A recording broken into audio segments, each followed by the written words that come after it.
channel.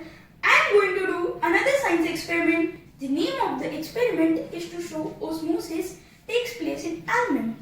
First I would like to tell you what is osmosis. Osmosis is the movement of water molecules from a region of higher concentration to a region of lower concentration.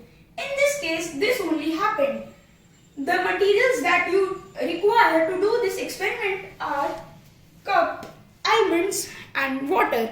You can see the color of almonds have faded away and they have swelled up. I can show you now. These almonds are very easily peeling off because I have soaked them for about 8 hours.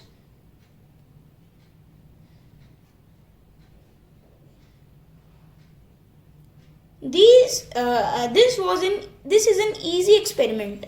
You can also perform it at your homes. You can see that I have peeled off the almond. So this was our science experiment. It was